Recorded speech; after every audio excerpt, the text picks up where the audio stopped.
Here we go. Hi, good afternoon, everyone.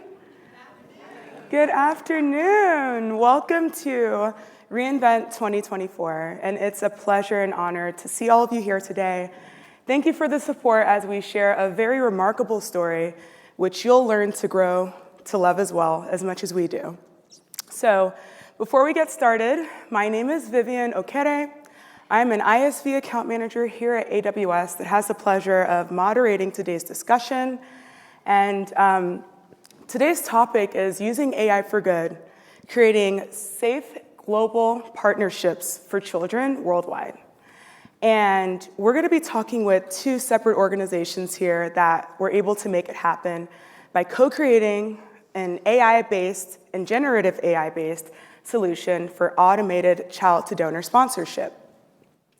So my goal for today is to guide this conversation and to help you guys understand the point of views of the people that were very much involved in this. Before we get started, I would love to start with some introductions. First, we have Ryan Wiedig, co-founder and CEO of Vasion Incorporated. Vasion is a global digital transformative company focused on end-to-end automation. Now, if end-to-end automation sounds like a plethora of use cases, that's because it is. And you'll grow to understand one of these particular use cases today that hopefully many organizations worldwide can take advantage of. Next, we have Corey Erkenbrack, Chief Product and Technology Officer of Vasion. He is the technological innovator that spearheads Vasion's technological needs and innovation.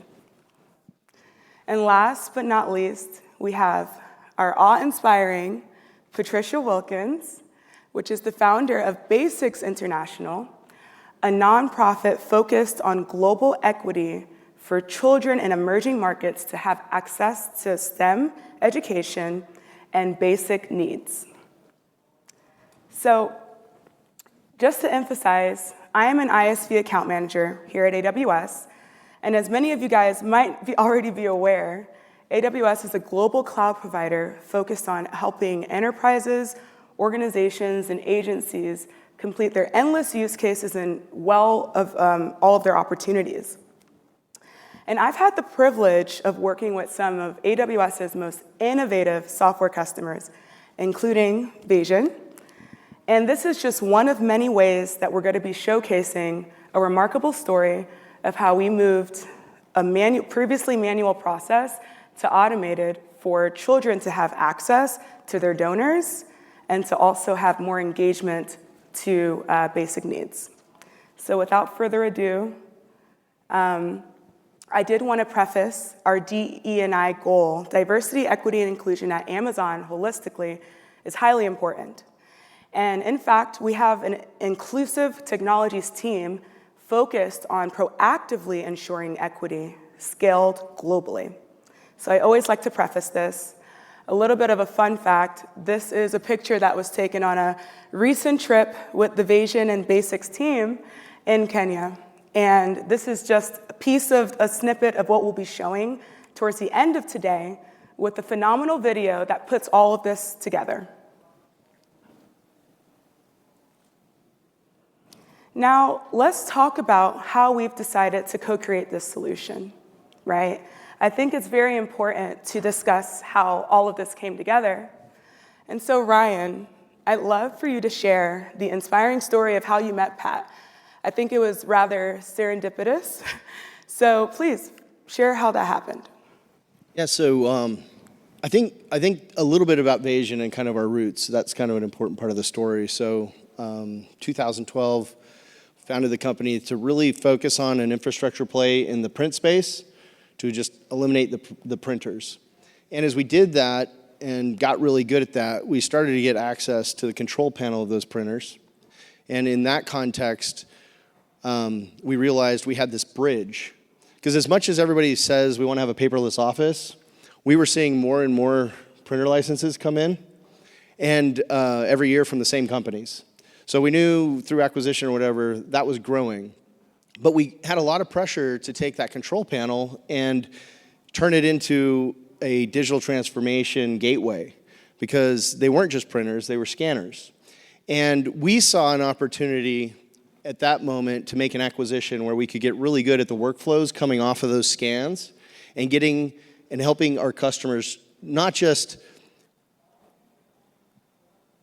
like so many times they're stuck on this world over here with paper, and they're stuck over here on the digital side, and there's not a lot of good software to kind of help bridge that. So the thesis was, in 2019, as we made acquisitions towards gaining that technology and gaining those skill sets to be able to be that bridge into the digital workflows, the thesis was we wanted to bridge the gap between the digital and the analog divide for the companies that we were serving, because we knew that was a real problem and a real challenge for them. But in 2019, one of the customers that came over from that acquisition was a customer called the John Bonner Institute. And they'd been using us for a long time for a digital application for heating assistance in the winter. They had a grant, and some of the poorest folks in Marion County and in the Indianapolis area would use this application to apply for the heating assistance. And then when COVID hit, they came to us and they said, we really like this application process, but we need, in 6 weeks, we need a new application for a new grant because we have a rental assistance program that will help keep people in their homes. But it's got to be done in 6 weeks because people get evicted in 6 weeks. Can you do it? And that was kind of the first time that I became aware of John Bonner and got involved with that project to make sure that we could hit those deadlines. And afterwards, the relationship was formed. We went out, we met with them, and just being there in that community, being with John Bonner, the president of the John Bonner Institute, we literally changed our vision statement, because what we realized in that moment was the software did way more than just make digital, bridge the digital to analog divide, but it made the digital transformation available to everyone, the poorest of the poor in the community. People who could never even think about buying our software were being dramatically impacted by our software. And that's when we actually changed our vision statement from the old one to make digital transformation attainable to everyone. So then you're getting through COVID, you're working through that, and companies are just heads down, trying to make the best out of that time that you could survive and thrive. But as we came out of COVID, it really bothered me that we had changed the vision statement, but we didn't really have as many case studies as I'd like to really map to that. And going into 2023, I was like, my goal this year is to find more of those, more examples of how we make digital transformation attainable to everyone. And it was about a year ago now, I came to AWS, and the time had almost come and gone. I had almost given up, and I was like, okay, 2024, we're really going to make this happen in 2024. And I had to use the Amazon app to figure out where the keynote was. And in my mind, I was like, I go to the keynote and I go home. I was so busy, I had so much to do.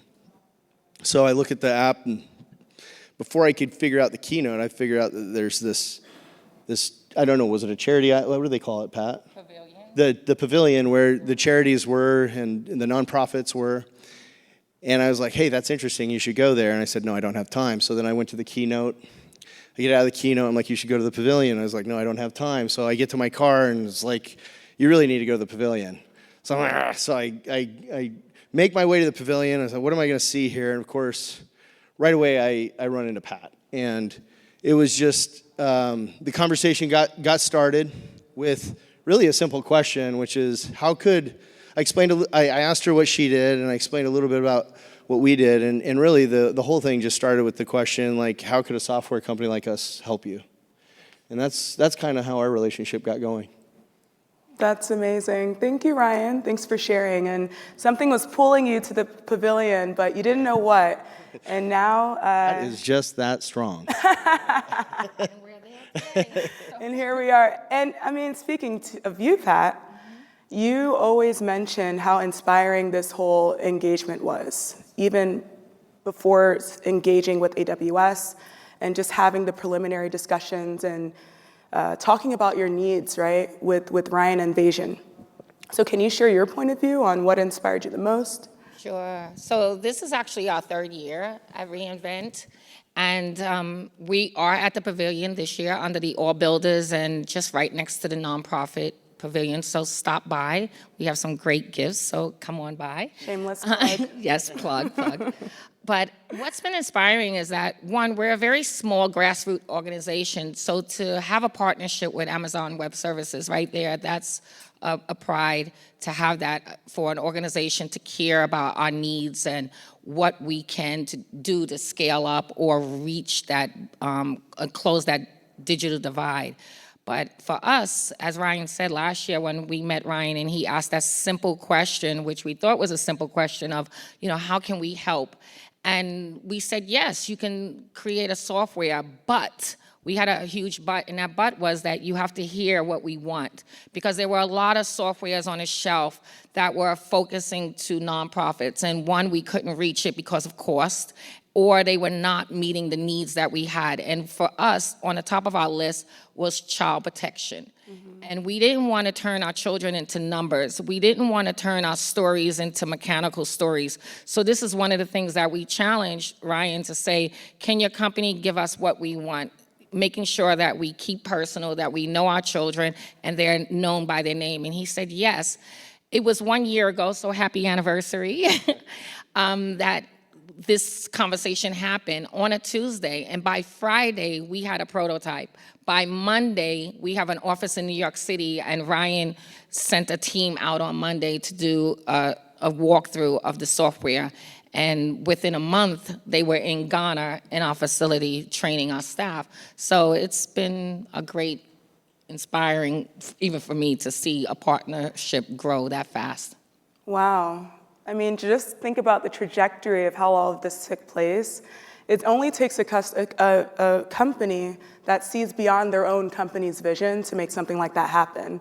And I think we'll get a little bit more into that.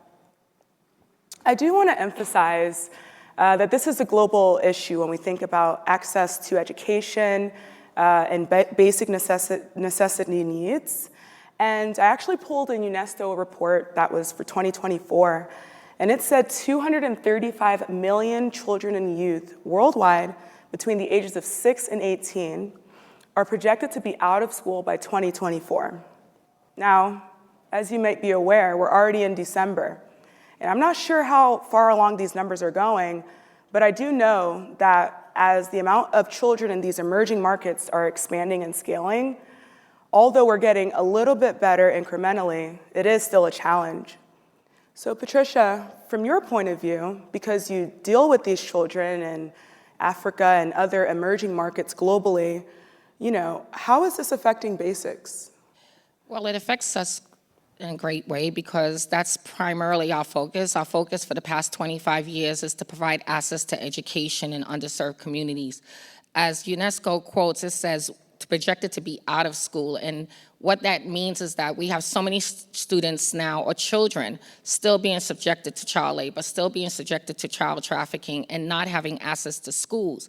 But then when we look at access to school, we're talking about school retention. So when we look at this and we go projected to be out of school, we might see a rise in students entering school, but students are not staying in school. So I think that's a conversation that needs to be had, because I think when we look at, sometimes we look at statistics that are being put out and we show enrollment, but we're not seeing children complete school. And then we have to define complete school, because when we think of complete school, a lot of people are maybe thinking university, but we're just talking about first grade, second grade, third grade. So school retention, school admission is a big issue for basics, and that's been our primary focus for the past 25 years.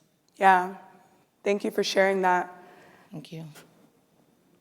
And I think it brings up a good point of ownership. If you are familiar with Amazon's leadership principles, you know that ownership is one of many that are very important to us, where leaders are owners.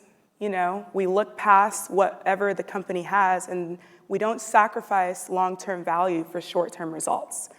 And I find that that's very similar to the way that Vasion operates and how they were able to very quickly adopt the challenges and needs that Basics had as their own and make it something that was a priority to the company outside of their company initiatives. And so Corey, this question's for you. How has this principle influenced the collaboration between Vasion, Basics, and AWS? And what does ownership essentially mean to you when we think about this priority? Yeah, so I have to first say that whenever you first meet Auntie Pat, which we haven't really referred to her as that yet, but she's very much that way. And you quickly start digging into what Basics International is trying to accomplish. You realize that there's a problem there to fall in love with. The problem of how you get more education to children. So how could we enable Basics International to become more scalable, providing more education capabilities and connecting children and sponsors together? So really, if you think about like the short-term objective is how can we digitize the work efforts that they have so we can bring more in it? And then the longer term process is how do we really help generate scale by leveraging artificial intelligence? That's great. And I think, speaking of that, that brings us to the technological aspect of this entire solution, right? At the core, it is highlighted that AI and generative AI played key components within this. So Corey, can you walk us through the key features and functionalities that were adopted to create this solution, and overall the co-integration strategy with AWS? Yeah, I'd love to. One of the processes that we looked really deep into was the child-sponsor communication. Because the way that it was occurring is that it was all manual process. Like a sponsor would write a letter, it would get sent to Basics headquarters. Somebody would have to manually read that letter, and then if there was anything in there that wasn't safe, they'd have to rewrite that letter and eventually send it onto the child. And that process just basically resulted in non-communication over time. I mean, a lot of times there would be zero, if any, communication. So what we looked at is said, how do we automate that in a very safe way? And what we did is we first digitized the letter writing capabilities using our solution, allowing a sponsor to simply, or a child to simply click a link, and up would come a nice writing pad that they then could do a quick lookup, find out who the child or the sponsor was, and then go ahead and write a letter. Once that letter was written, this is where it got really interesting and really helped us scale out, is we actually integrated into Textract in order to understand the text that's been written, and even to the point that if handwritten components or attachments were added, we could even understand those.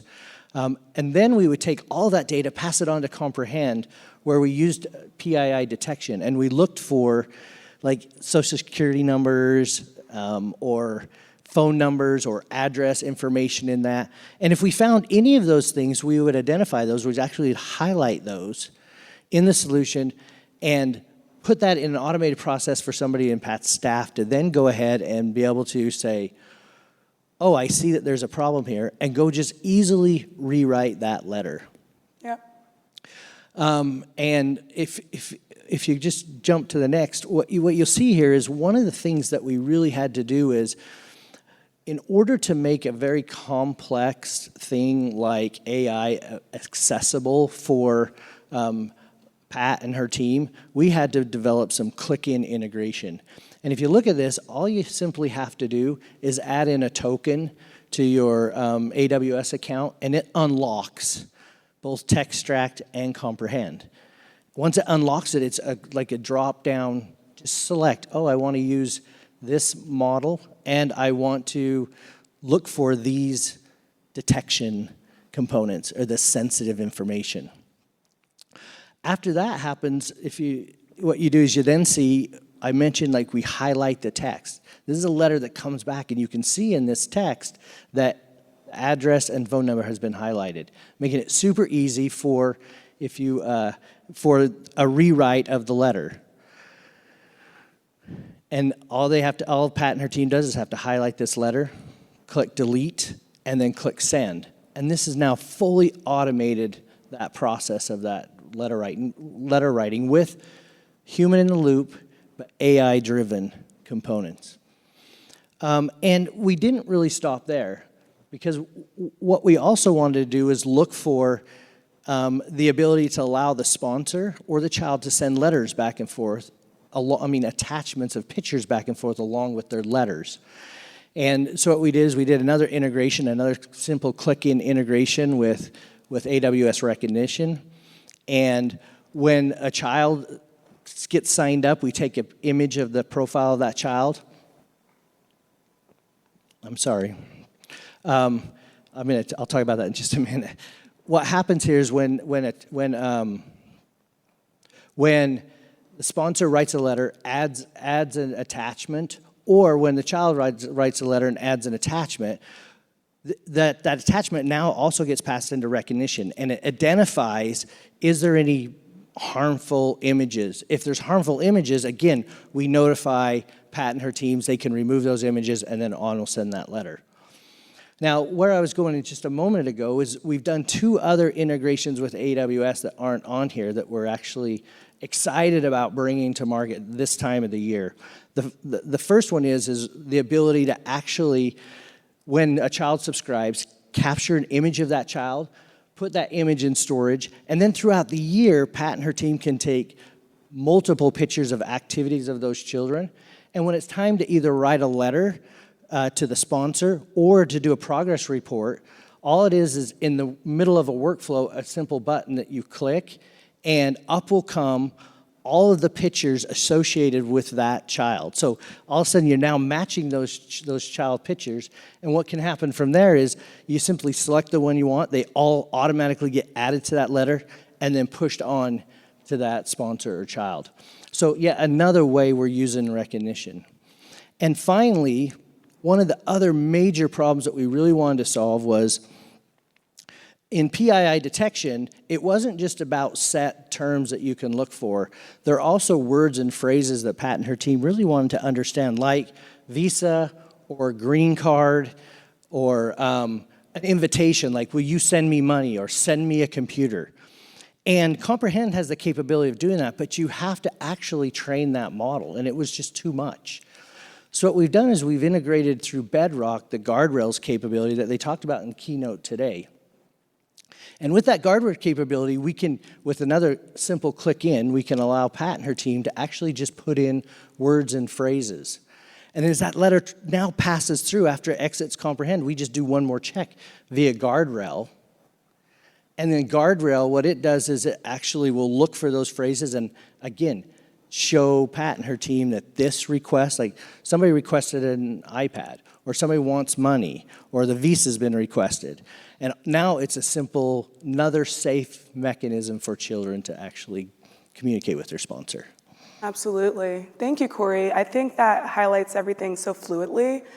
Although, we're working with children and we want to make sure we're doing what's right by them, we do still have what we call bad actors that don't have the best intentions. And so integrating what was originally a trifecta of Amazon Textract, Comprehend, and Recognition, we also added, right at the last hour, but certainly as effective, Amazon Bedrock to make this a 4-interval story to complete the solution set. And Ryan, I know that earlier this year, Vasion did a company-wide matching of donations to Take Back to Basics. I think you guys had about 5 figures totally after everything was matched. So that is pretty impressive. And I want to kind of get into what it looks like from here ongoing as far as enabling Basics and other nonprofits and entities to thrive using a solution like this. So are there any plans for that? Yeah, I mean, so Pat mentioned we showed up at Ghana January 2nd, whether she was ready for it or not. Right at a good time, by the way. We were getting that thing implemented. And the reason was because there were deadlines to get this thing up and running before school got going the next season. And so what we just got back from in October is Pat and I have been doing a lot of communication around how do we scale this out. I mean, it's Basics International. The main focus has been in Shortcore and some work she's done in New York. but to really expand that into international. And I know that's what's getting exciting about this, because you can look at it through the context or the lens of the nonprofit. Like, so from that lens, how can we make this so efficient, so cost effective, that with the kind of this no-code interface creation, the ability to develop forms on the fly, we like the term citizen automator, so being able to train within 2 to 3 days people on her staff that can self-improve and work on workflows. That's all part of the efficiency gains. But I think what Corey demonstrated was, on top of that, the ability to have these click-in integrations to the AI.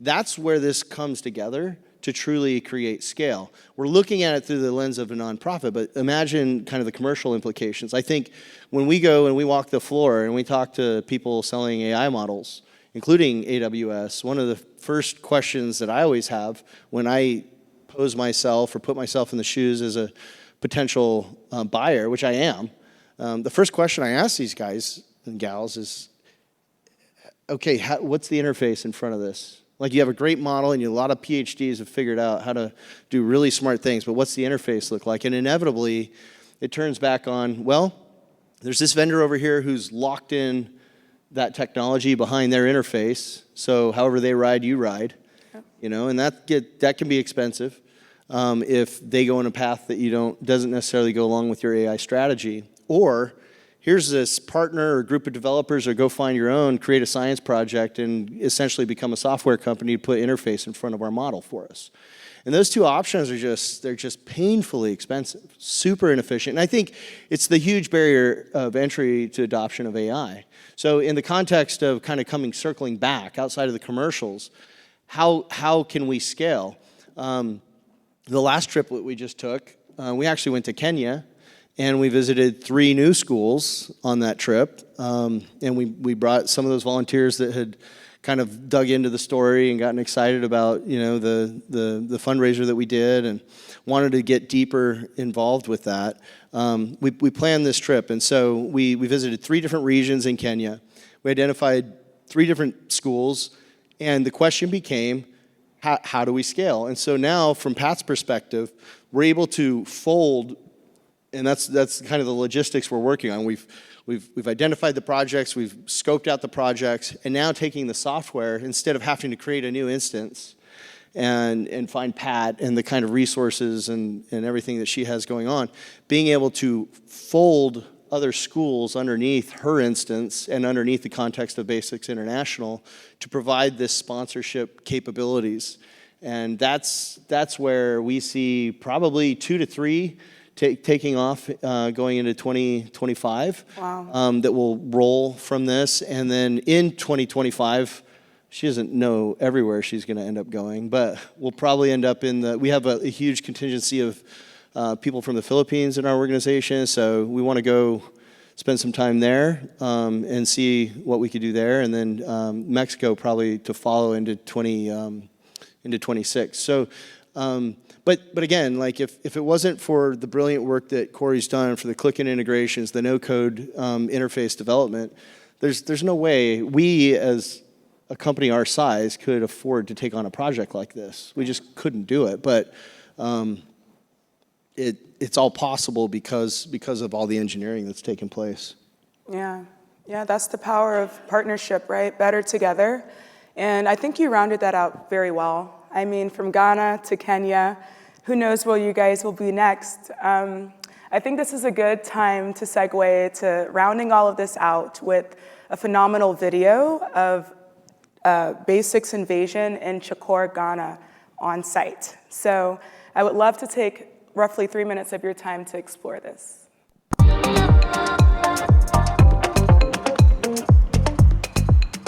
Basics is located in the greater Accra region. Our organization serves a coastal community called Chakor. When we were approached by Vasion and we were asked, what can they do for us? We said, create a software, and that's exactly what they did. They created a software for us. I think the first thing that I heard her say was there's a huge challenge around the paper-based processes that she was running inside the organization and the ability to transfer the progress of the child and the relationship of the child back to the donor. That was what we really focused on, is how do we get her into more digitized processes to help her augment the power of her staff. It took us on an average of 1 year for a child and a sponsor to communicate. And because of the long time, maybe a donor lost interest. As we started implementing a solution to automate some of these processes to reduce the effort that was needed from human, what we realized is that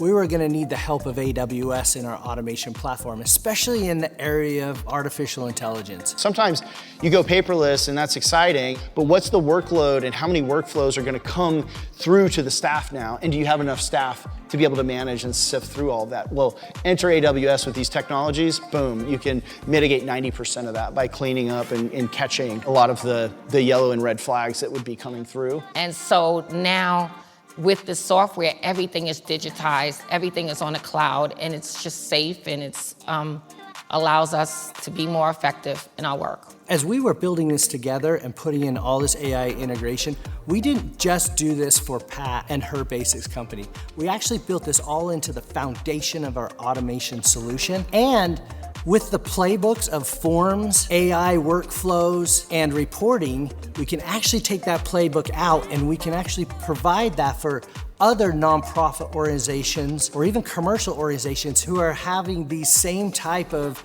operations of communication or safety of children. We're focusing on making that simple connection so that anybody at any age, any education, any level could engage and have a digital experience. We're just making the 10 people that she already had as productive as another 30 people. The experience of Basics International just got better between this trifecta partnership. They have listened to what we needed, what our shortcomings were, what our strengths were, and we have worked as a team. So for us, it's one of the best partnerships that I think that we have ever had.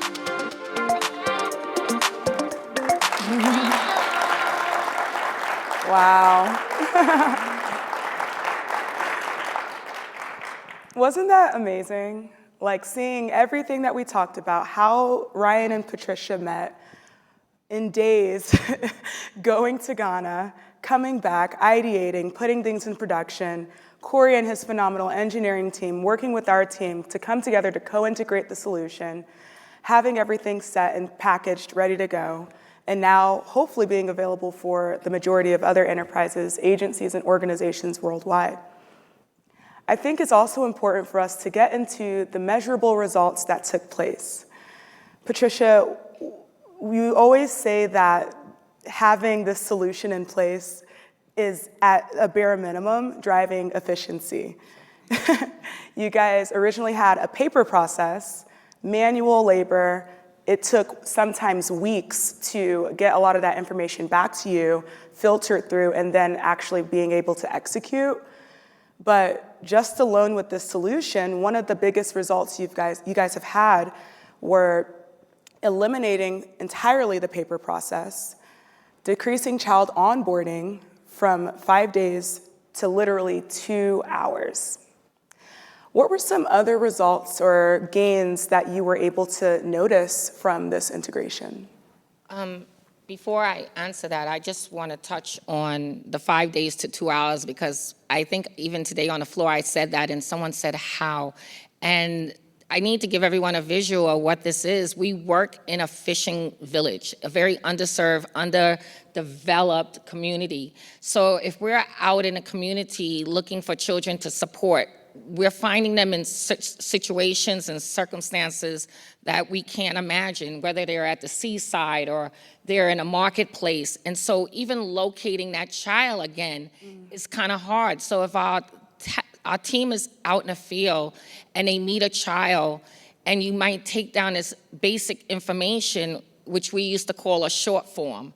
Then we have to come back, and my team would have to discuss it with me, and then we give it okay, and then you go back out with a long form, and you couldn't even find this child, or you couldn't earmark where you saw this child, or maybe the child left from that situation.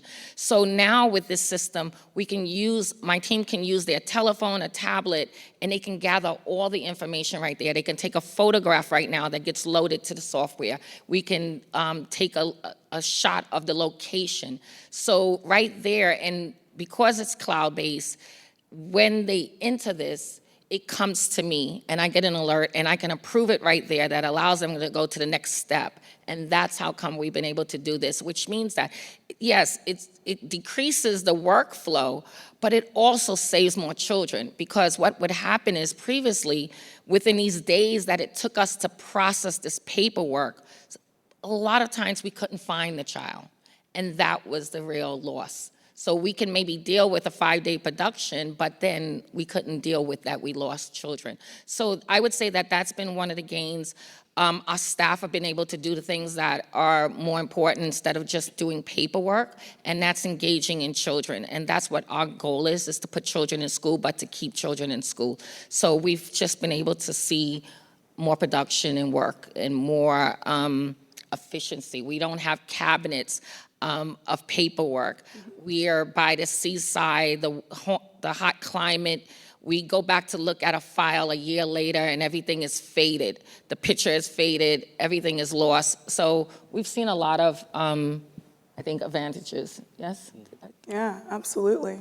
Ryan, did you have any that you want to add, or is that pretty holistic?